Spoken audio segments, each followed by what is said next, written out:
मैं अब तक बहुत से कलर मीडियम्स ट्राई कर चुका हूँ, फिर चाहे वो वाटर कलर हो, सॉफ्ट पेस्टल हो, एक्रेलिक पेंट हो, कलर पेंसिल्स हो या फिर अल्कोहल बेस्ड मार्कर्स हो।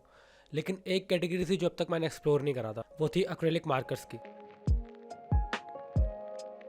हालांकि मैंने कई आर्टिस्ट को उसका इस्तेमाल करते हुए देखा था, लेकिन मैंने वो कभी खुद से परचेज़ नहीं किया क्योंकि ये कैटेगरी मुझे उतनी एक्साइट नहीं करती थी। Then Art X reached out to me और वो चाहते थे कि मैं उनके एक्रेलिक बेस्ड मार्कर्स का रिव्यू करूं, तो मैंने भी अपने लिए एक अच्छा अपॉर्चुनिटी देखा इन मार्कर्स को ट्राई करने का और मैंने उन्हें हाँ बोल दिया। फिर इनका पार्सल आया मेरे पास, इसके अंदर 2 एक्रेलिक मार्कर्स के बॉक्स से और एक A4 साइज का स्केचबुक भी था। तो ये जो 2 एक्रेलिक मार्कर्स के सेट थे, इसके अंदर एक 36 सेट का मार्कर था और एक 48 सेट का। इसका एक छोटा सा अनबॉक्सिंग आप देख सकते हो।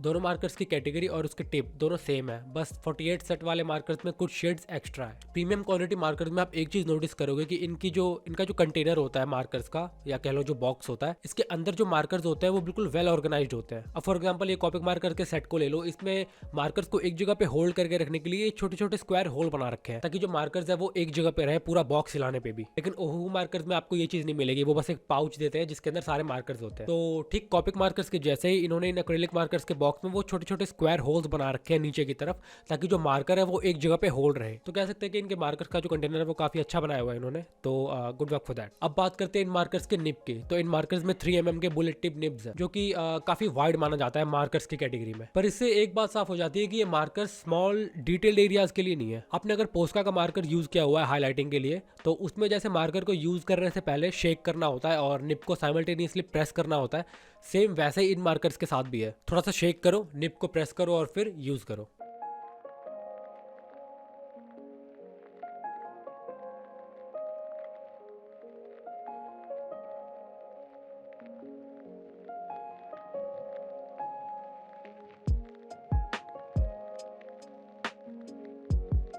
और पता नहीं क्यों ये मार्कर और इसके बॉक्स का जो डिज़ाइन है वो इंडियन वाइब देता है। फिर आता है स्केचबुक। ये जो स्केचबुक है इस पे स्पायरल बाइंडिंग नहीं है और मुझे पर्सनली स्पायरल बाइंडिंग वाले स्केचबुक ही पसंद आते हैं। इसके कवर में कुछ एक्स्ट्रा शीट रखने के लिए पॉकेट बनाया हुआ है। बाकी इसके पेपर जो है वो 180 GSM के है और एक रफ ग्रेनी फिनिश के साथ है, मतलब प्रॉपर स्केचिंग के लिए ही बनाया हुआ है। इस पे मेंशन है कि इस पे हम हर तरह के ड्राई मीडिया यूज कर सकते हैं, जैसे कलर पेंसिल्स, स्केच पेंसिल्स और फाइन लाइनर वगैरह। हालांकि 180 GSM इनफ होता है कुछ वेट मीडियाज के लिए, जैसे अल्कोहल बेस्ड मार्कर्स। अब जरा इन कलर्स को थोड़ा डिटेल में समझते हैं कि क्यों ये बाकी कलर मीडियम से अलग है।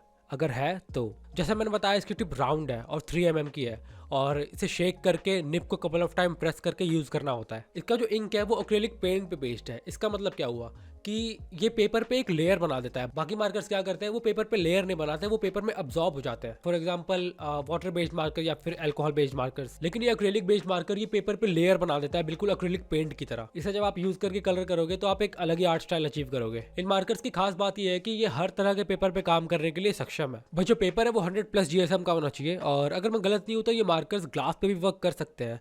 खैर वो तो ट्राई करने पे पता चलेगा। अब चलो वो ड्राइंग दिखाता हूँ जो मैंने इन मार्कर्स का यूज करके बनाया है। तो ये रैंडम और सिंपल सी कैरेक्टर ड्रॉ की मैंने। अब मैं पहले बता दूं, ये मेरा फर्स्ट टाइम है इन मार्कर्स को यूज करना, तो जितना मुझसे बन पाया मैंने बनाया। मैं ये चीज़ भूल गया था कि जब शुरू में मार्कर्स को प्रेस करते हैं ना, तो इनका फ्लो थोड़ा ज़्यादा आता है, इसलिए मुझे ड्राइंग पे प्रेस नहीं करना चाहिए था, किसी दूसरे पेपर पे प्रेस करना चाहिए था।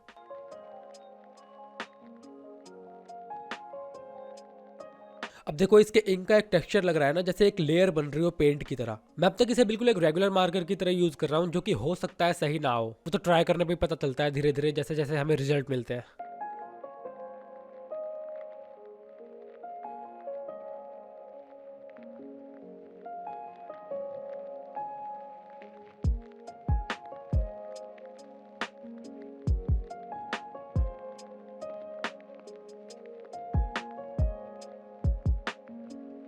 अब देखो कैरेक्टर का स्किन टोन तो मैंने इजीली दे दिया है और अगर आप केयरफुली होके यूज करोगे तो आप नैरो एरियाज में भी जा पाओगे, जैसे इसके बैंग्स के बीच।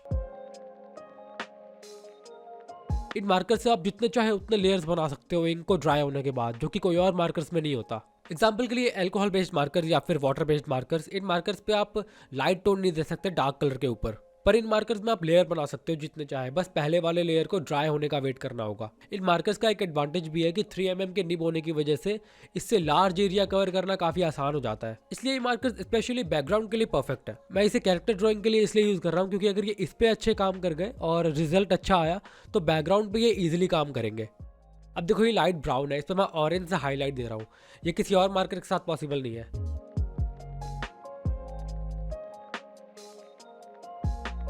उसके बाद इस ब्राउन से एक शेड लाइटर टोन लिया मैंने और लेयर बना दिया, और वो भी काफ़ी आसानी से।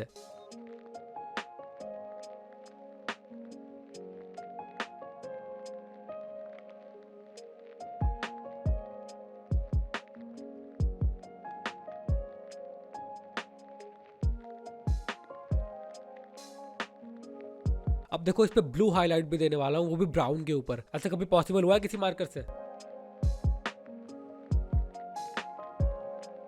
जहाँ तक मुझे लगता है ये मार्कर्स लेयरिंग में सबसे बेस्ट है। मतलब अगर आपने गलती से कोई ऐसा कलर यूज कर लिया है जो आपको नहीं करना चाहिए था, तो बस उसके ड्राई होने का इंतजार करो और जो कलर आपको सही में यूज करना था वो कर दो उसके ऊपर। पता भी नहीं चलेगा कि एक कम्प्लीटली डिफरेंट कलर इसके नीचे किया गया है।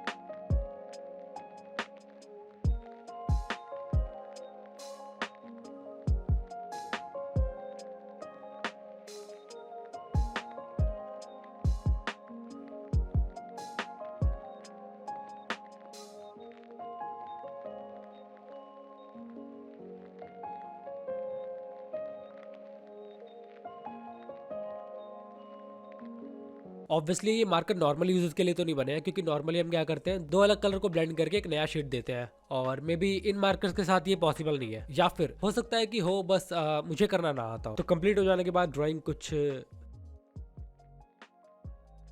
या सच बताना कैसी लग रही है, मैंने पहली बार इस तरह की कलरिंग की है। ऑनेस्टली मुझे इन मार्कर्स को अच्छे से यूज करना सीखना होगा, क्योंकि फर्स्ट ट्राई था, तो हो सकता है कि मैंने टेक्निक सही इस्तेमाल ना की हो। अब बात करते हैं इन मार्कर्स को आप किन चीजों में इफेक्टिवली यूज कर सकते हो। तो पहले आता है बैकग्राउंड, सॉलिड बैकग्राउंड कलरिंग के लिए, जहाँ पे ग्रेडियंट्स नहीं चाहिए होते, सिर्फ सिंगल कलर बैकग्राउंड चाहिए होता है। इसके निब्स भी 3mm के हैं, तो वो जल्दी कवर भी हो जाएगा। फिर आता है ग्राफिकल आर्ट, जिसे ग्राफिक आर्ट भी कह सकते हैं। इसमें अलग अलग सॉलिड कलर्स का कॉम्बिनेशन होता है, तो बस आपको स्पेस बना के फिल करना होता है अलग अलग कलर से, जो कलर आपको पसंद हो। फिर आता है हाईलाइट, जो कि मेरा फेवरेट है। इन कलर्स की हेल्प से सिर्फ आप व्हाइट ही नहीं, किसी भी कलर से हाईलाइट दे सकते हो, जैसे कि आंखों में, बालों पे और कपड़ों पे। अब बात करते हैं इन कलर्स की कुछ अच्छी और बुरी चीजों के बारे में। पहली अच्छी चीज, ये लोग एक्रेलिक पेंट को मार्कर के फॉर्म में ले आए, नाइस।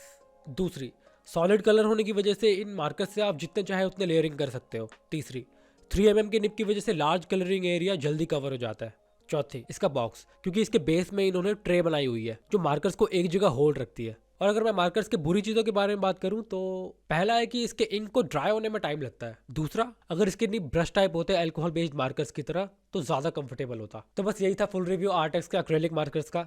मुझे इन मार्कर्स को ट्राई करने का मौका मिला, इसके लिए आर्टेक्स को शुक्रिया। वीडियो देखने के लिए आपका भी शुक्रिया, और अगली वीडियो में मिलते हैं।